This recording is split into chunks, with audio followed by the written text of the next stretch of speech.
Hello friends, welcome to AKSIS Academy Daily Current Affairs. So ముందుగా నిన్న ఇచ్చిన question కి island country in the eastern Mediterranean sea with area of 9000 square kilometers answer is Cyprus. కొంతమంది Cyprus అని కూడా అంటారు. Noun can be pronounced in anyway. So answer is cypress.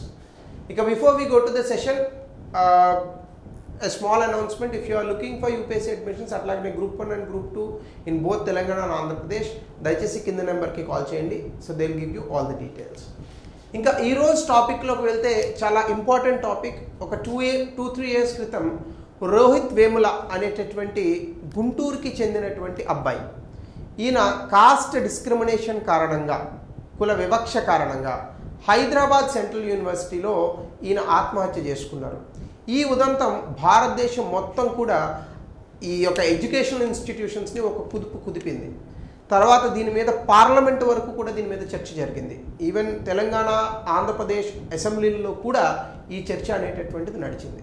అయితే ఇప్పుడు చాలా ఆశ్చర్యకరంగా ఈయన ఈ రోహిత్ వేముల గారు he belongs to AP from Guntur.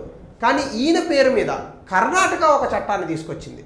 కుల వివక్ష అనేటటువంటిది హయ్యర్ ఎడ్యుకేషన్ ఇన్స్టిట్యూషన్స్లో ఉండకుండా దాన్ని సమూలంగా నిర్మూలించడానికి ఈ యొక్క కొత్త యాక్ట్ని తీసుకొస్తున్నారు.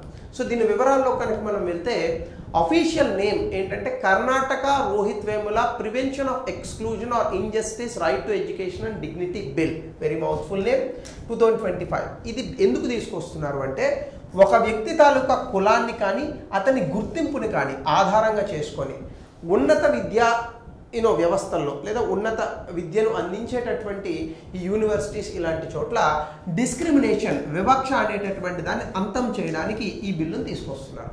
సో రోహిత్ వేముల ఈయన 2016 జరిగినటువంటి అంశం, క్షమించాలి ఇందాక 3-4 ఏళ్ళు అన్నాను, నాకు నిన్న మొన్న జరిగినట్టుగానే గుర్తుంది.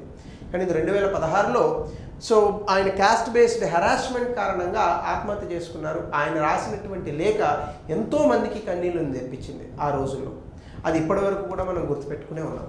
సో ఆబ్జెక్టివ్స్ ఆఫ్ ద యాక్ట్లో కనుక మనం వెళ్తే యూనివర్సిటీల్లో ముఖ్యంగా సోషల్ ఎక్స్క్లూజన్ అంటే సామాజికంగా ఒక వ్యక్తిని బహిష్కరించడం కానీ లేదా వాళ్ళ పట్ల అన్యాయాన్ని కానీ ఎదుర్కొనేటట్టుగా, దాన్ని నివారించేటట్టుగా ఈ బిల్ యొక్క ముఖ్య అంశాలు ఉంటాయి. ముఖ్యంగా స్టూడెంట్స్కి కూడా మనకి ఈ యొక్క ఎడ్యుకేషనల్ ఇన్స్టిట్యూషన్స్లో హక్కులు ఉంటాయి. ముఖ్యంగా SC, ST, OBC, religious minorities వీళ్ళు ఎక్కువగా వివక్షకు గురవుతున్నారు అనేటటువంటి అంశం మనందరికీ బహిర్గతంగా తెలుసు. It is an open secret to everyone. So దీన్ని ఆపడానికి మనం ర్యాగింగ్ మహమ్మారిని మన దేశంలో చాలా అద్భుతంగా అరగట్టాం. నిన్న మొన్న మనకి చిన్న చిన్న ర్యాగింగ్ థింగ్స్ అనేటటువంటివి కనిపిస్తూ ఉంటాయి. బట్ వాటిని పోలీసులు వాళ్ళ రీతిలో వాటిని ఆపుతున్నారు. సాధ్యమైనంత వరకు ర్యాగింగ్ అనేటటువంటిది చాలా వరకు తగ్గింది. బట్ ఈ కుల వివక్ష అనేటటువంటిది రాజకీయాల్లో, సమాజంలో చూస్తూ ఉంటాం. అరే ఎడ్యుకేషన్లో కుల వివక్ష అనేటటువంటిది చాలా అన్యాయం, ఇది అనాగరికం. ఎందుకు అంటే అసలు ఎడ్యుకేషన్లో కుల వివక్ష ఉండకూడదనే ఉద్దేశంతోనే ప్రతి పాఠశాలగా కనుక మనం చూస్తే యూనిఫామ్స్ పెడతారు. ఎందుకు యూనిఫామ్ పెడతారు?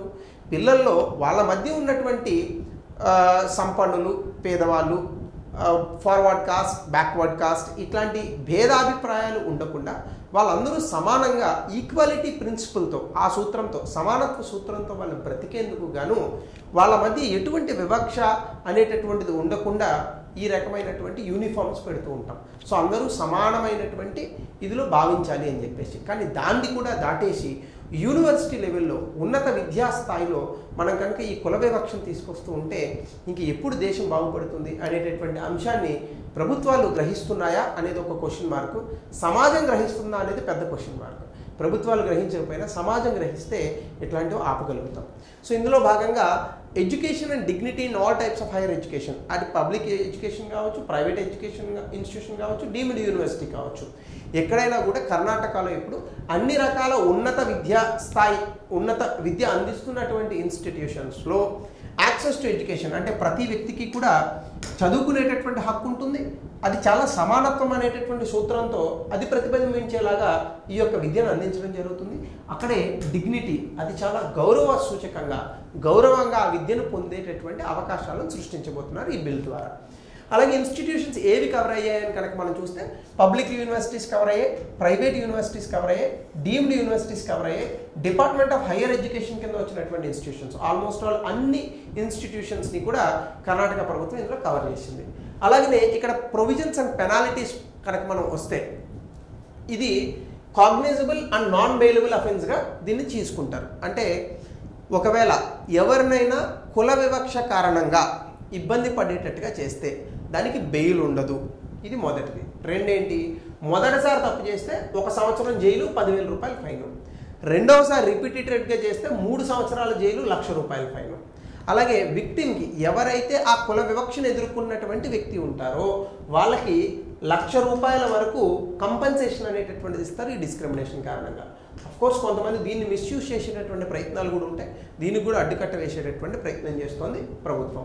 అలాగనే డినయల్ ఆఫ్ అడ్మిషన్, ఎక్కడైనా కూడా ఎస్సీ ఎస్టీ ఓబీసీ మైనారిటీ స్టూడెంట్స్కి ఏ ఎడ్యుకేషనల్ ఇన్స్టిట్యూషన్ అయినా వారి యొక్క కులం ఆధారంగా కనుక కనుక అడ్మిషన్స్ కానీ ఇవ్వకపోయినా, వాళ్ళని బెదిరించినా, ఇట్లాంటి ఏవైనా వాళ్ళకి ఫెసిలిటీస్ అవి లేకుండా ఇబ్బంది పెట్టినా, వాళ్ళ గుర్తింపు ఆధారంగా వాళ్ళని వివక్ష గురి చేసినా కూడా ఈ డిస్క్రిమినేషన్ అనేటటువంటిది ఈ చట్టంలో కవర్ చేస్తారు. So institutions open to all classes, cost, creed, gender are nations అనేటటువంటిది ఉండాలి. అలా కనుక లేకపోతే వాళ్ళని పెనలైజ్ చేస్తారు. అట్లాగనే funding consequences, state grants, financial aid అనేటటువంటిది ఆ ఇన్స్టిట్యూషన్స్కి చాలా రకాలుగా సహాయ సహకారాలు అందిస్తూ ఉంటుంది ప్రభుత్వం, వాటిని వెనక్కి తీసుకుంటుంది ప్రభుత్వం ఈ చట్టంలో భాగంగా. సో ఇది స్ఫూర్తిదాయకంగా తీసుకొని పార్టీలకు అతీతంగా అన్ని ప్రభుత్వాలు కూడా ఈ చట్టాన్ని తీసుకురావాలి అనేటటువంటి ఒక డిస్కషన్ కూడా ఇప్పుడు మీడియాలో జరుగుతోంది.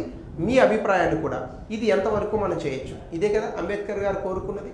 అంబేద్కర్ అనేటటువంటి ఒక గొప్ప మహోన్నతమైనటువంటి వ్యక్తిని ఈ దేశంలో కాస్ట్ డిస్క్రిమినేషన్ చేసినాం మనం. ఆయన గుండె గట్టిది కాబట్టి, అవన్నీ తట్టుకొని నిలబడినాడు కాబట్టి మనకి రాజ్యాంగం అనేటటువంటి ఒక అద్భుతమైనటువంటి గైడ్లైన్స్ని అందించి ఈరోజు ఎంతో స్ఫూర్తిదాయకంగా భారతదేశం ప్రపంచ దేశాలకు విభిన్నంగా ఈ రాజ్యాంగ సూత్రాలతో, రాజ్యాంగ ప్రదాతల యొక్క స్ఫూర్తితో ముందుకు సాగుతున్నాం మనం. సో అక్కడే మన తాలూకా ప్రజాస్వామ్యం అనేటటువంటిది ప్రతిబింబిస్తూ ఉంటుంది. సో కాబట్టి ఇవన్నీ కూడా మనం చూసినటువంటి అంశాలే, కానీ ఎప్పుడో 100-200 సంవత్సరాల క్రితం జరిగినటువంటి కాస్ట్ డిస్క్రిమినేషన్స్ ఈ రోజుకి కంటిన్యూ అవుతున్నాయంటే ఎవరిది తప్పు? రాజకీయ నాయకులదా, సమాజంలో ఉన్నటువంటి ప్రజలదా? సో ఇద్దరిది ఉంటుంది. సో కాబట్టి దీన్ని ఎట్లా అంతం చేయాలని ఆలోచించాలి తప్ప మళ్ళీ మనం పాస్ట్ని వెనక్కి తవ్వుకుంటే దానివల్ల మనకు ఉపయోగం ఏమీ ఉండదు. సో ఇందులోనే భాగంగా కనుక మనం చూస్తే కంపెన్సేషన్ టు విక్టిమ్, ఆల్రెడీ మీకు ఇవి చెప్పాను. Here things judicial enforcement mechanism కనుక చూస్తే దీనికోసం స్పెషల్ కోర్ట్స్ని పెడతారట. సో స్పీడ్గా ఈ యొక్క కేసులు పూర్తి చేస్తారు. అలాగే స్పెషల్ పబ్లిక్ ప్రాసిక్యూటర్స్ని వేస్తారు. At least 1 for each special court. ప్రతి స్పెషల్ కోర్టుకి ఒక పబ్లిక్ ప్రాసిక్యూటర్ ఉంటారు, ప్రతి హైకోర్టు బెంచ్కి ఒకరు ఉంటారు. అలాగే లీగల్ ఎయిడ్, ఎవరైతే విక్టిమ్స్ ఉంటారో వాళ్ళకు కూడా ప్రభుత్వం ఫ్రీ లీగల్ ఎయిడ్ అందించి వాళ్ళకు కూడా ఈ ఖర్చులు అవి అవ్వకుండా ఈ న్యాయస్థానాల్లో న్యాయం దక్కేటట్టుగా చేస్తుంది. అలాగే పొలిటికల్ సోషల్ కాంటెక్స్ట్ చూస్తే long standing cost based discrimination in education institutions, అంటే ఇది ఎప్పటి నుంచో దీర్ఘకాలికంగా వస్తున్నటువంటి అంశం. ఈ ఎడ్యుకేషన్ ఇన్స్టిట్యూషన్స్, ఉన్నత విద్య ఉన్నటువంటి ఇన్స్టిట్యూషన్స్లో ఈ కాస్ట్ బేస్డ్ డిస్క్రిమినేషన్ అంతం చేయాలి. ముఖ్యంగా ఇన్స్టిట్యూషన్స్ని కూడా అకౌంటబిలిటీ తీసుకురావాలి, జవాబుదారితనం ఇన్స్టిట్యూషన్స్కే ఉండాలి. అట్లాగనే ఇది మెమరీ ఆఫ్ రోహిత్ వేముల చేయడం అనేటటువంటిది చాలా గొప్ప విషయం. ఎందుకు అంటే సో ఆయన్ని మనం ఒక న్యూస్ లాగా మర్చిపోయినాం. సో దాన్ని స్ఫూర్తిగా మనం తీసుకొని ముందుకు వెళ్ళలేదు. సో చాలా ప్రభుత్వాలు జనరల్గా ఇట్లాంటివి జరుగుతూ ఉంటే ఏం చేస్తారంటే ఒక ఇష్యూ వస్తుంది, మీడియాలో హైలైట్ అవుతుంది, నెక్స్ట్ వేరొక ఇష్యూ వస్తుంది, ఇది మర్చిపోతాం. కానీ కర్ణాటక ప్రభుత్వం అది చేయకుండా ఆయన మెమరీతో ఒక చట్టాన్ని తీసుకొచ్చి ఆయన చనిపోయినా కూడా ఆ వ్యక్తిని ఇంకా అమరుణ్ణి చేసి పూర్తి స్థాయిలో ఇక్కడ నిలబడటం అనేటటువంటిది చాలా గొప్ప విషయం. సో అన్ని ప్రభుత్వాలు కూడా ఈ చట్టాన్ని స్ఫూర్తిదాయకంగా తీసుకోవాలి ఖచ్చితంగా. అలాగనే ఇది కనుక ఇప్పుడు పాస్ అయితే ఇది మోడల్ లెజిస్లేషన్ అవుతుంది మిగతా స్టేట్స్కి. నాకు తెలిసినంత వరకు మిగతా స్టేట్స్ కూడా ఇంక్లూజివ్ ఎడ్యుకేషన్ అందించడానికి ప్రయత్నిస్తే కనీసం ఈ చట్టంలో ఉన్న ప్రొవిజన్స్ని తీసుకొస్తాయి. ఇది ఒక నేషనల్ యాక్ట్ అయితే అంతకన్నా ఆనందదాయకమే ఉంది. It's good thing. సో దీనికి రిలేటెడ్గా ఒక ప్రశ్న ఇచ్చాను, దయచేసి కమెంట్ సెక్షన్లో తెలపండి. అలాగే గతంలో ఇచ్చినటువంటి ప్రశ్న, caste system is assuming new identities and associational forms. ఇప్పుడు ఉన్నటువంటి పరిస్థితుల్లో కుల వ్యవస్థ అనేటటువంటిది దాని రూపాలను మార్చుకుంటోంది. సో ఎట్లా మనం దీన్ని అంతం చేయగలం? ఇదే అంబేద్కర్ గారు కోరుకున్నది. దీన్ని 200 పదాల్లో రాయండి. సో ఇది ఈరోజు topic, small topic but an important topic. మరొక కొత్త టాపిక్తో మనం రేపు కలుద్దాం. So thank you. Let support the Karnataka Rohith Vemula bill. Thank you.